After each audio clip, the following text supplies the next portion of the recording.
They severely beat him on his face, on his nose, knocked him to the ground, and four members of the police or the soldiers pinned him down, and he was screaming, "I can't breathe." Welcome to Raw Politique. Today we are talking about Shadi Khoury and the thousands of Palestinian children imprisoned by Israel. In October 2022, when Shadi was just 16 years old, Israeli forces stormed his bedroom while he was sleeping, beat him, and dragged him away. He's just been sentenced to 32 months in prison, and on March 29th, he must hand himself in. His mother, Rania Elias, joins me today. But first, we need to talk about why staying focused on Palestine is important. Israel is waging a war against Iran and is using that war to accelerate its expansion and ethnic cleansing in occupied Palestine. And as part of this, children like Shadi keep being taken in the middle of the night. Because Shadi is not the exception, he is the rule. Israel is the only country that systematically tries children in military courts with a 99% conviction rate. 86% are beaten, 60% experience solitary confinement, and 69% report sexual violence and abuse. And in 2025, Walid Ahmed became the first Palestinian child to die inside an Israeli prison. Needless to say, Palestinian children belong at home with their families and not in prison. Rania, thank you for joining us today. We really appreciate your willingness to share your story. Thank you, Mary, for hosting me in this important discussion. And despite the overall situation in the region, which has been caused by the same forces that have subjected us to suffering for over 78 years. We must not forget Palestine and the hardship faced by its people, especially today in Gaza and in Israeli detention centers, as a result of the policies imposed by the occupation. So thank you, Mary, for raising this issue. Thank you, Rania. And you're joining us from occupied Jerusalem today? Yes, I'm based in Jerusalem and living here with my family, and I've been here for over 30 years. Okay, Rania, let us go back to the night that I mentioned in my introduction. Can you share what he went through and what your family experienced as you watched it unfold? Well, Mary, that day was one of the darkest of our lives. Fear and panic overwhelmed us when soldiers pounded violently our door. They stormed in shouting, "We have an order to arrest Shadi." Shadi is our youngest son. He was only 16 years old. So what could they possibly want from a teenager? They entered with brutality and aggression. They severely beat him on his face, on his nose, knocked him to the ground, and four members of the police or the soldiers pinned him down, and he was screaming, "I can't breathe." All this happened simply because, in the shyness of adolescence, he asked them to leave the room so he could put on his underwear. He was denied his most basic human right. We do not know when the bleeding began, but we saw the blood and heard his screaming. And as he was taken away, blindfolded, handcuffed, barefoot, wearing only his pajama, suffering from beatings and verbal abuse as well. No one can imagine such a moment. I don't want to remember it as well. Watching your own child being dragged away before your eyes while you are completely powerless. We tried to help him, but they pushed us back, prevented us from approaching him, and even threatened us with their weapons. And the sense of helplessness was really devastating for all of us. Shadi then was taken for an interrogation center, which is called the Russian compound in Jerusalem. He told us later that he was beaten throughout the journey inside the police car. He could not see anything. His eyes were blindfolded. He could not walk because he was barefoot. And upon arrival to the interrogation center in Maskubiye, he could not walk. So he failed to see the stairs and fell. Instead of helping him, they dragged him on his stomach and chest across 2 floors of staircases. They continue kicking him and striking his face, neck and chest in order to force him to disclose his mobile and his phone password.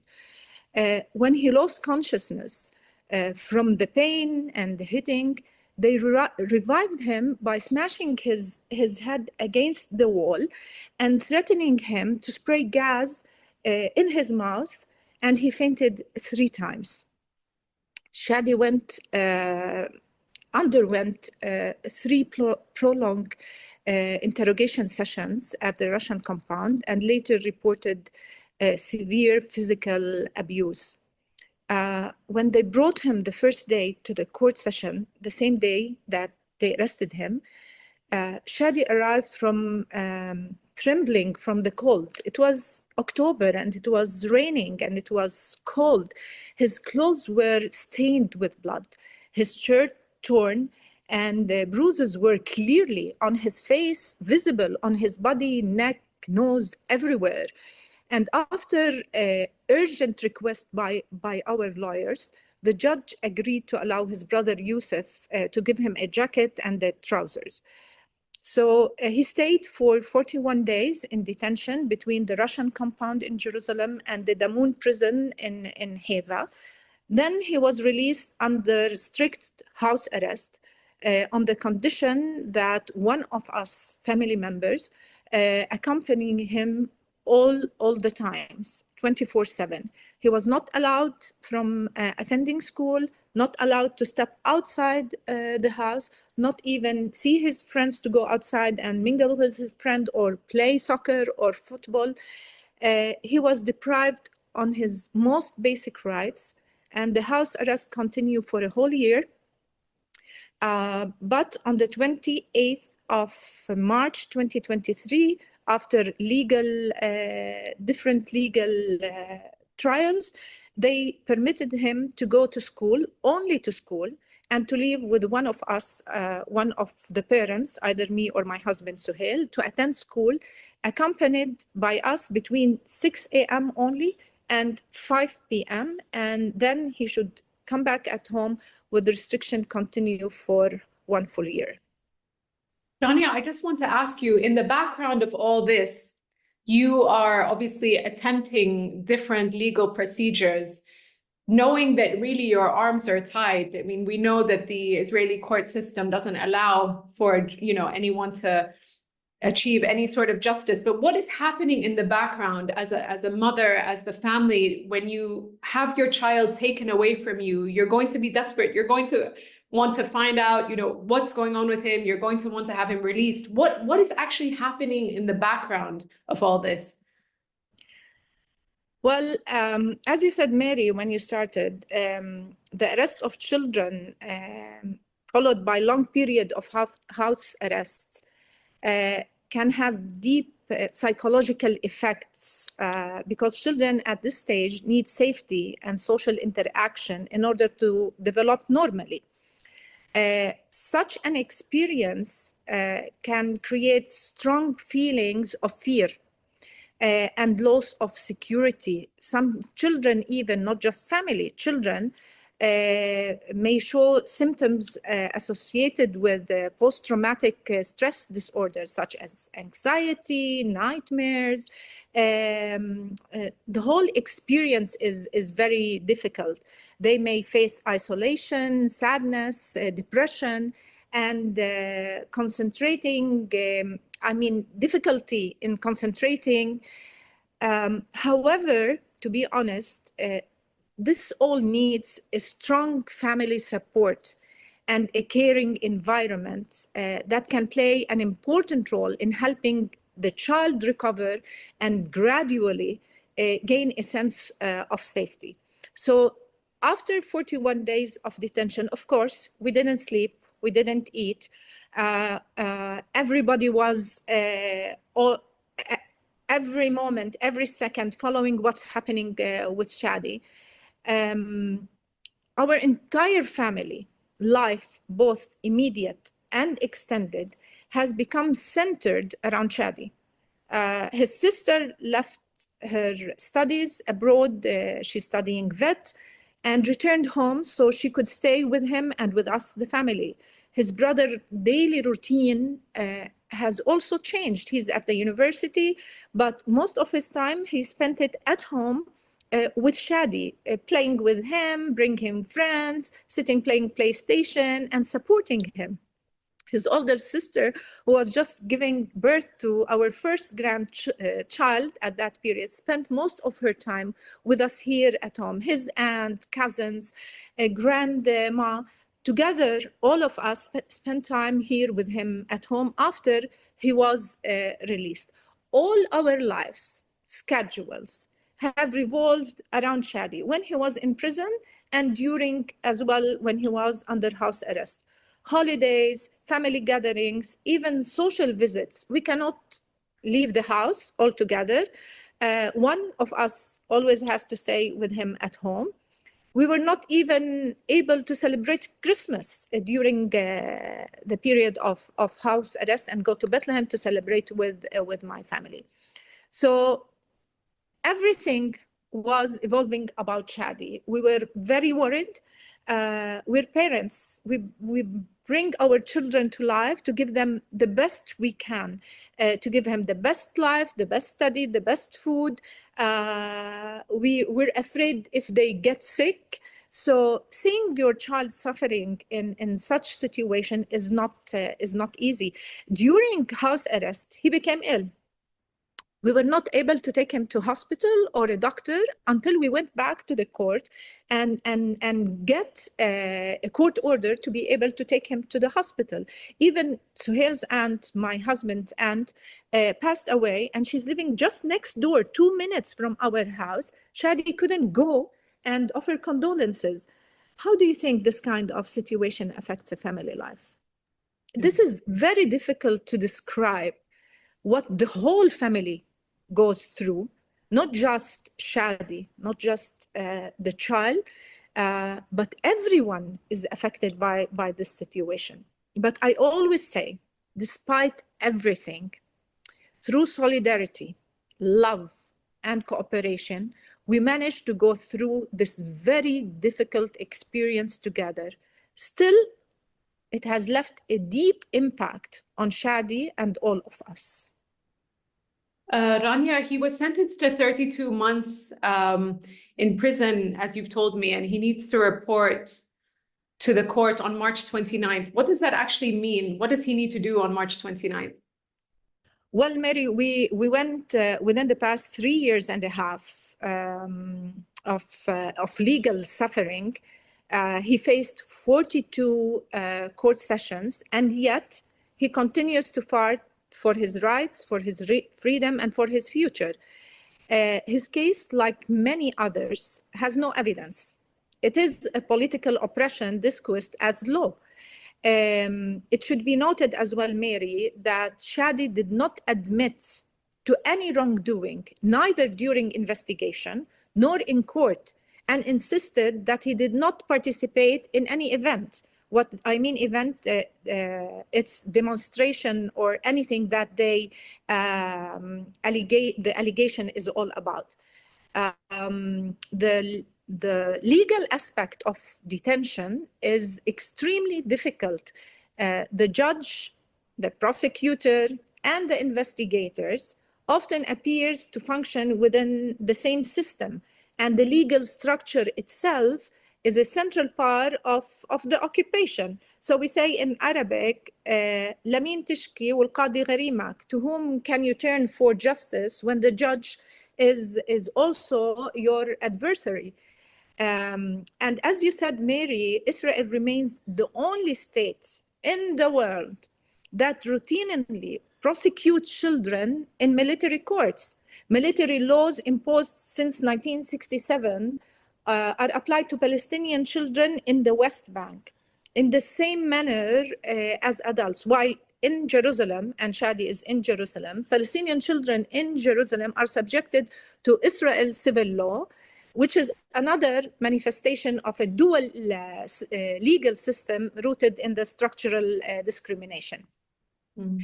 So as a family, we choose to appoint two private lawyers to follow Shadi's case over the past 3 years and a half.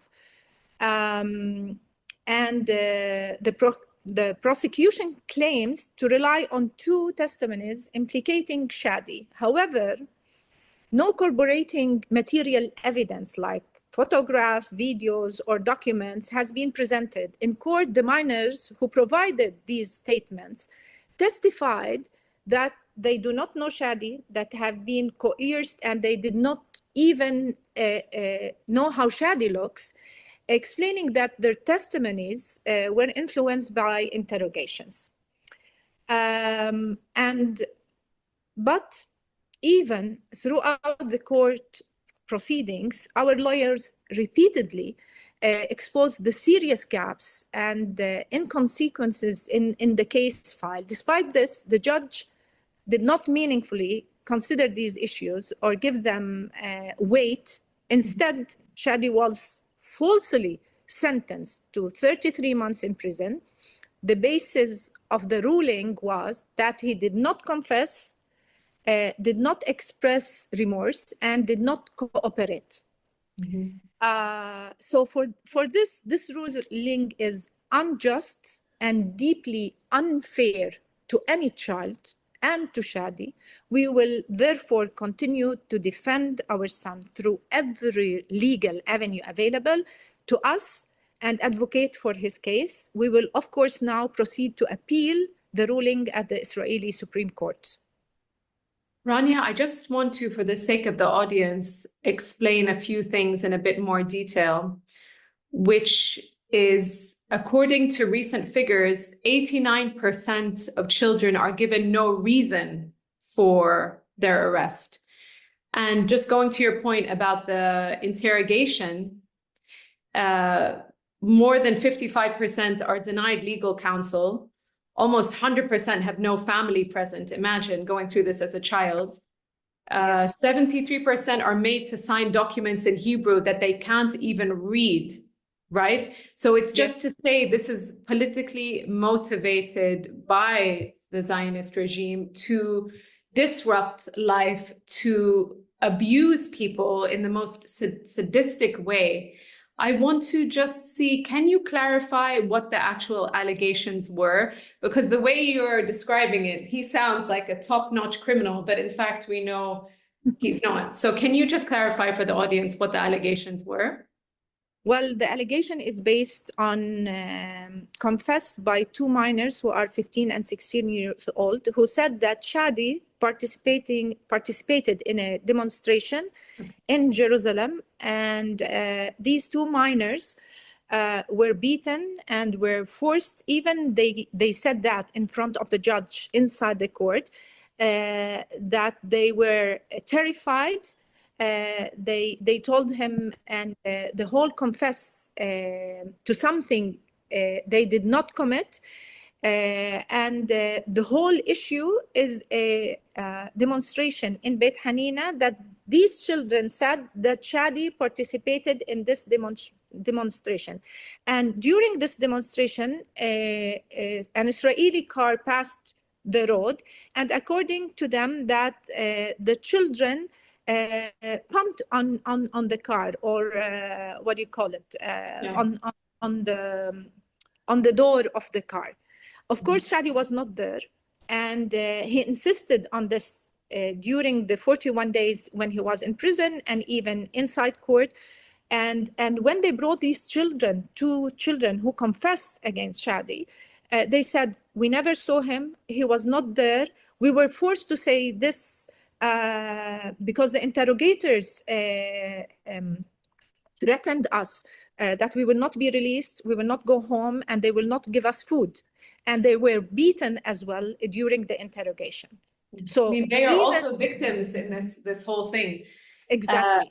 So this leads me to the point of Shadi's case, tragic, but not an isolated incident. You know, I mentioned that in my introduction. Can you just please put his experience in the broader context about how Palestinian children are routinely arrested and treated? Yeah, you mentioned, Mary, the numbers and the figures, because the reports by the end of 2025 said that 350 Palestinian minors were being held in Israeli prisons. In total, by the end of 2025, more than 9,100 Palestinians were in detention, including 53 women, all held unlawfully. Shadi's experience reflects a wider reality rather than, as you said, an isolated case. Across Palestine, children are subjected to systematic arrest by the Israeli occupation. Each year, according to as well the reports, between 500 to 700 Palestinian minors are detained under what is described as security allegations when related to political activity or any resistance to occupation. These figures reveal a broader pattern of detention affecting thousands of Palestinians. From this perspective, I always say these are not prisoners, these are hostages. Our children are hostages inside the Israeli prison. And as well, as you said, Shadi and other children are not numbered in the Israeli occupation records, not just a name in human rights report. He's a Palestinian child who was arrested by the Israeli occupation forces while still a minor, becoming a living witness to a colonial machinery that relentlessly works to transform childhood into a site of trauma. His story is not an isolated case. It is part of a systematic regime designed to suppress an entire people by targeting the most fundamental rights of children, the right to childhood, education, and safety. And we know as well, Mary, for the past 2 years in Gaza, thousands of children have been killed and kidnapped, entire families destroyed, homes demolished, communities terrorized. These are crimes against childhood itself, crimes against humanity. So according as well to the latest data, I have to mention this from the Israeli prison service, that 168 of the 350 detained children, approximately 48%, were held and under administrative detention as well, without charge or trial. This marks the highest number recorded since Defense for Children International Palestine began documenting such cases. And I just have to mention that despite Israel, that it is part of the UN Convention of the Rights of Child, which is in 1991, it has consistently failed to comply with international legal standards. Over the past decades, Israel authorities have enacted laws, legal amendments explicitly designed to expand the arrest, detention, and prosecution of Palestinian children, providing a legal cover for the treatment under military detention and trial systems. Rania, just to end, I think anyone with a conscience who is listening to your story as indicative of the wider issue is going to be horrified. I want to perhaps end by giving people guidance on what they can do. You know, we say, raise your voices, continue with BDS. You as a mother having experienced this, what would you tell the audience to be doing? What's happening to our children, I must say, and I have to quote Dr. Kevorkian when she said, this is unchilding. This is stripping children of their innocence, their safety, and their future. And thank you, Mary, and to everyone who has spoken, acted, campaigned, not only for Shadi, but for every Palestinian child and every hostage held unlawfully. Your solidarity, your work is not just a support. It is a moral resistance, a stand for humanity when the world seems silent in regards to what's happening here in Palestine. Children should never be treated as security threats simply for growing up under occupation. Shadi is strong, resilient, and full of hope, like thousands of Palestinian children. Do you know why? Because we believe in our right, on our freedom, in our right in this land. But the trauma they endure will shape their lives forever if we do not act. For that reason, we must ensure that their voices are heard. How? I can name or list several things that could be done together. Advocate for the immediate release of Palestinian hostages, including captive children like Shadi inside prison. Organize rallies, awareness campaigns, and educational events in regards to this matter, because I mean, it's clear when we're speaking about children, there's so many things to say. Share documented stories and testimonies like what I'm doing today. It's not just the case of Shadi, but case of hundreds of Palestinian children. Demand that cases like Shadi with no credible evidence be dropped immediately in any system, legal system in the world. When you have such case with no evidence, it will be dropped immediately. But here, it is not. Contact your political representatives, your parties, member of Congress, reach out to the embassies, parliamentarians, representatives, and all international human rights organizations. Allow our children to live a normal life. This is what we are asking. Let us be the voices that refuse to be silent. Let us insist on demand for justice for these children and insist on truth. Thank you, Rania. That's a beautiful way to end. And thank you so much for sharing your story. I know that you are strong and the family has been very resilient, but we really value your time, and we will continue to do everything that you've said. Rania, thank you for joining us on Raw Politik. Thank you so much, Mary.